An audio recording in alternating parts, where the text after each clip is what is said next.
Hi, everybody. Welcome back to this week's episode.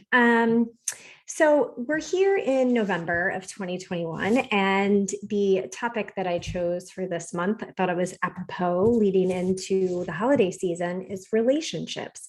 Whether we like it or not, the people we surround ourselves with and the quality of our relationships has a big impact on our health. And so I've talked about like support systems in general, what that looks like for me, what that looks like for my clients, some things to ask yourselves. I've looked at siblings, my own children's relationship. And now I really want to talk about family, but in like a really broad stroke. And then just sort of what I've been chewing on recently. Family stuff. Don't mind my dogs in the background. If you can hear them, they're being a little ridiculous right now. But family relationships can really be a struggle for some people. I've had my own ups and downs with my family. I'm sure they feel the same way about me. I'm not here being like, I'm perfect and everybody else, not any of that. Like we all have our own stuff. And especially around the holidays, right? There can be so much behind the scenes stuff about families and, do I really want to see uncle blah, blah, blah. Or, even with social media, like somebody posted that, what's happened over the past couple of years with social media is that we actually know each other too well because I thought that was hysterical. Because we post personal things like our views on everything. And, it's almost like we know each other too well. So we can kind of pick apart like, oh, I like 98% of you, but that 2%, wow, is super offensive to me, where we may not even have known the 2% with a lot of people in our lives, like your uncle Mark twice removed or whatever, right? You may not really know their views. So it's gotten that feeling of sort of, animosity is the wrong word, but that's all I can come up with right now, is really sort of sometimes can be a struggle, especially around the holidays. And then just given, nobody's perfect, no parents are perfect, no kids are perfect, no aunts and uncles are perfect, no grandparents are perfect, right? We're all this family of this like imperfectness that can sometimes be just like a powder keg, right? Please tell me you agree.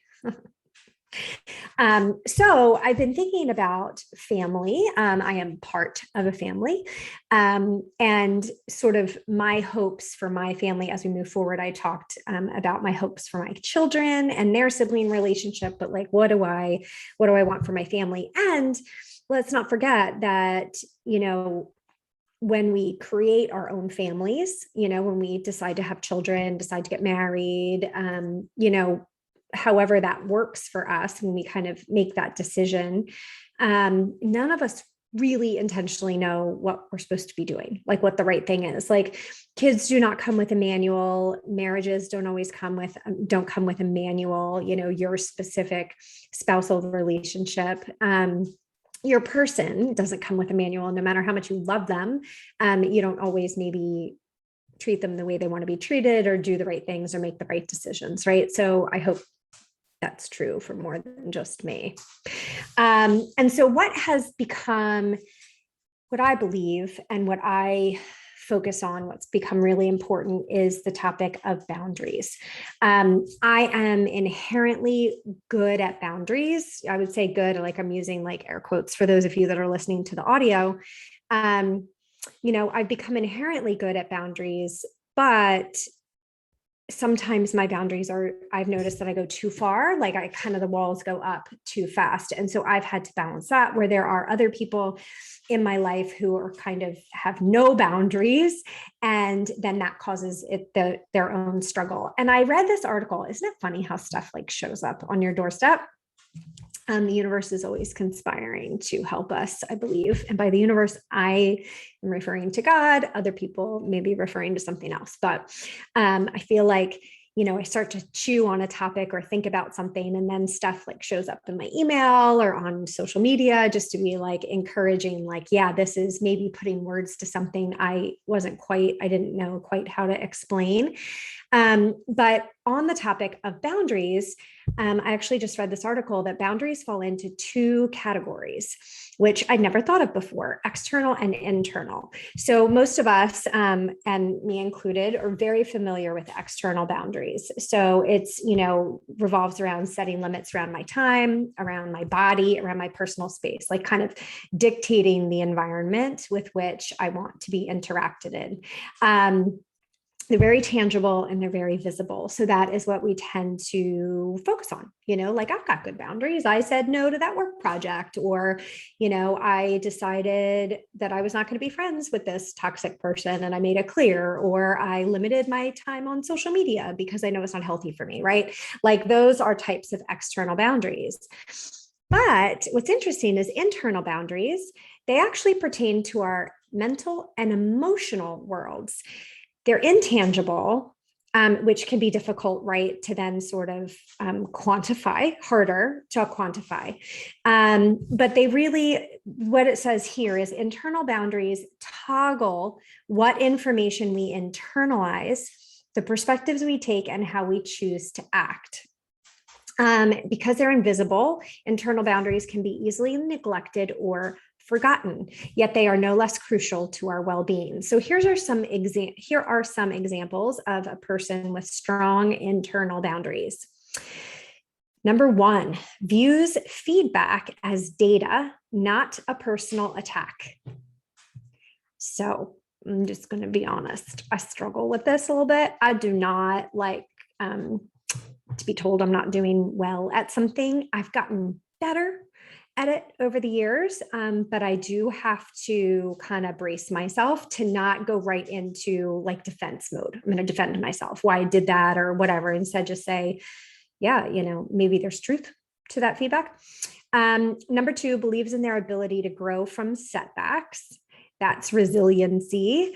Number three, doesn't overreact to minor annoyances or ruminate on mistakes. This is definitely something I've struggled with over the years. I'm better at it now. But it can be, listen, minor annoyances, what's a big one for me? Losing something. It makes me a crazy person. You don't want to be around me. Okay. Number four, allows themselves to experience a full range of emotions, both good and bad, without minimizing. So next month, we're going to be talking about emotions. And this is a big one.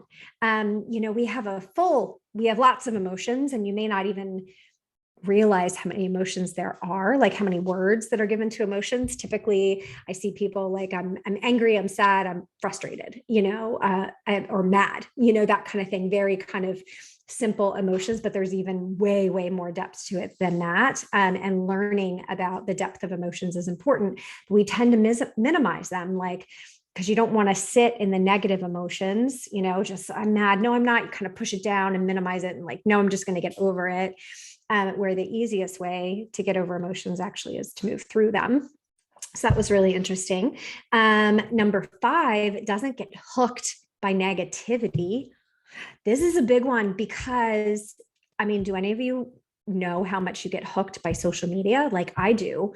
I will be scrolling through something and all of a sudden realize that I've gone down this terrible mental rabbit hole of comparison, or now imposter syndrome, or now I feel horrible about myself because I was looking at, oh, she's got it all together. All of this was, and so being hooked by that type of negativity or jealousy or, whatever, I've got to intentionally remove myself from that. So that's an easy one to kind of, and I see it happen to my kids as well. So I've tried to have conversations around that when I notice it, because it's really insidious. Let's see, what number are we on? These are not numbered. I decided to number them 5. Okay. 6, maintains personal standards for excellence without caving to pressure from outside parties. Can be hard to be the one that, no, this is where my integrity line is, or these are the values that I hold true to no matter what.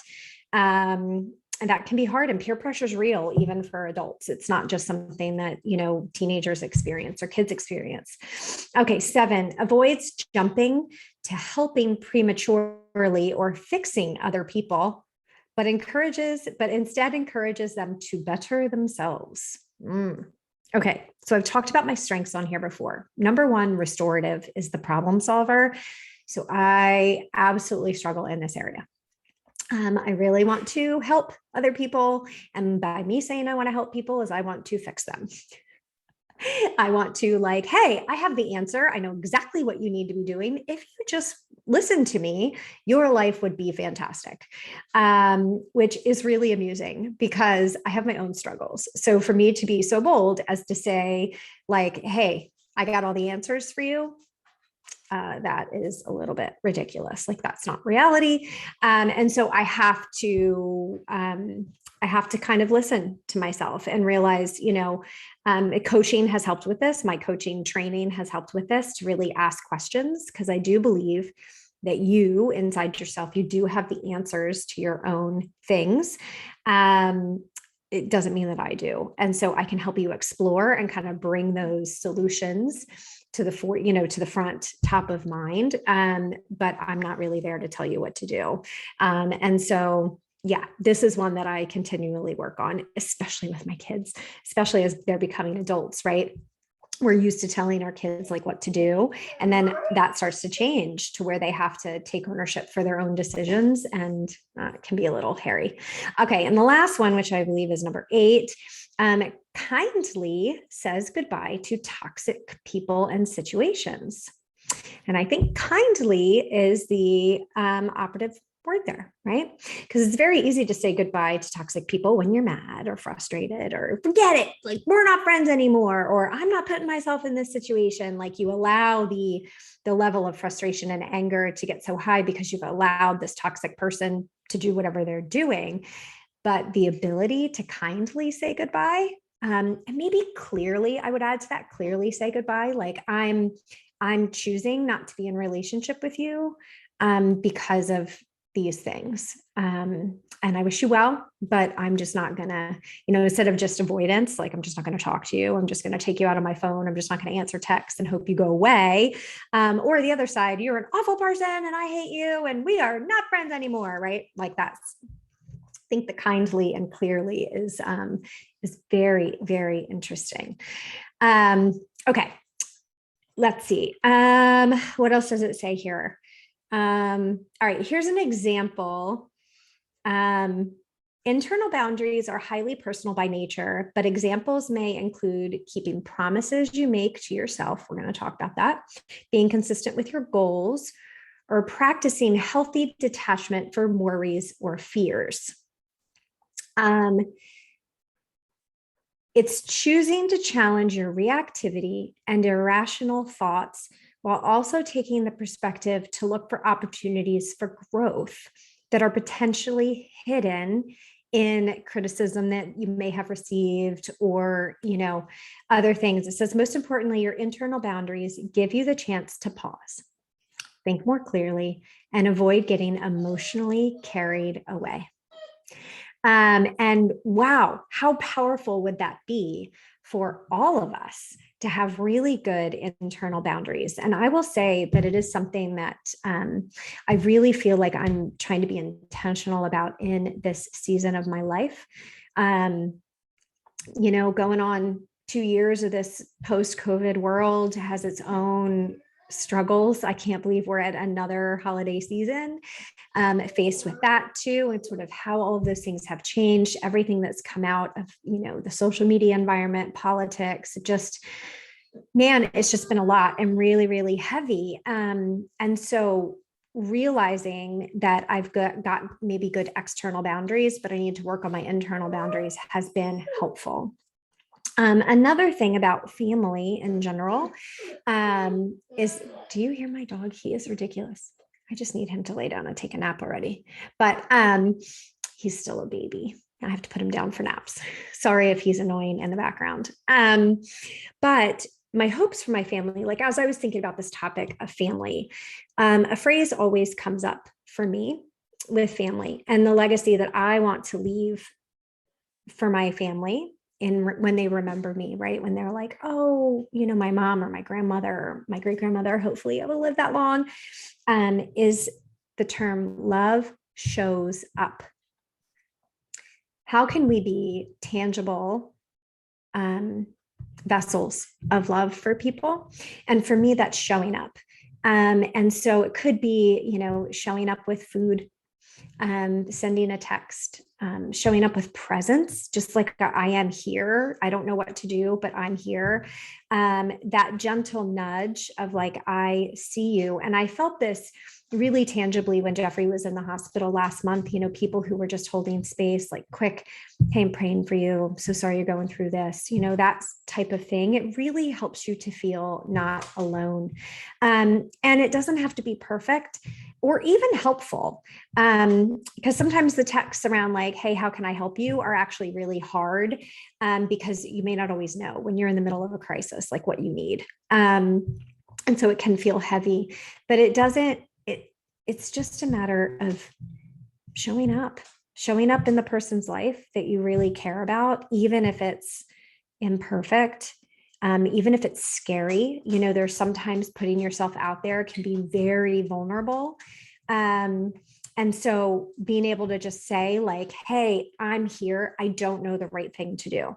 I really don't. And I don't want to impose, but I also want you to know that I am here for you. It's really, really important. And I want my family to know that I showed up for them. Even if it was completely imperfect and maybe not in the way that they needed, but like I was that presence, right? And so many times what I see is people who stand on the sidelines and they just wait to be asked or invited. And that, not necessarily a bad thing. Like I think we do it all with good intentions. But it can, in some circumstances, not be the best way to show people that you love them. And so even if you're not sure what to do, I would recommend doing something, whatever it may be. Quick text, letter in the mail, even if you don't want to be intrusive, throw something in the mailbox. If you're local, those types of things. Because love doesn't do nothing. Love really does show up for the people in our lives. So I want that to be the mantra that I live by. And so what I've been thinking about as I've been, thinking about this topic, love shows up, kept coming to mind. And it's funny, I did a Google search on love shows up, and there's apparently a really explicit song called Love Shows Up. Because I was like, oh, I wonder if there's like a song or a poem I could put on. No, I'm not going to post it because it's explicit. So just FYI, you will not be hearing it here. But, when I kept thinking about this topic, like love shows up, what was impressed upon me, because I was asking God, like, I pray about this podcast, I pray about the things that I say. And it kept coming back to me that I maybe wasn't showing up for myself in love. And so, if love is showing up, how can I show up for myself too? And I'm not talking about like the self-love movement. There's a lot of criticism out there for, that type of like me first or whatever. It's not that, but if we don't know how to love ourselves fully, who we are and who God intended us to be, then how can we fully, truly love others? And so if that for me is showing up, if I love you, I'm going to show up for you. Then if I deny myself the same, then do I truly love myself? This is kind of where all my mind was going. And I'll be honest that in this season, especially with Jeffrey being sick, I had to deny myself a lot of that, right? But now he's better and he's knock on wood, going to stay better. And he's off at school all day. And I need to start showing up for myself again. I need to love myself. I need to, for me, it's taking walks, it's drinking water, it's making good choices with my nutrition, it is managing my sleep and making sure I'm getting good sleep. It's managing my stress. It's acknowledging my emotions. It's acknowledging the things that I may be struggling with. It's acknowledging the negative self-talk and saying like, whoa, hang on a minute, like be nicer to yourself. That for me is showing up for myself. Meditation and mindfulness is me showing up for myself. And I stepped away from a lot of that because I was just busy. I was just busy and in crisis mode. And it was this gentle reminder from God that I needed to start loving myself again. And therefore, I need to show up for myself. And so by doing that, I'm actually going to be able to pour more of myself out to those that I love so that I can continue to show up for them. So I think that's all I have to say today. I hope this made sense because it was like multiple different topics in one, but it was all of the things that I was thinking about in relationship month, and families. And so I hope that you will go out and choose to show up for somebody in your life or show up for yourself this week. All right. Have a great day, everybody. Thank you so much for listening.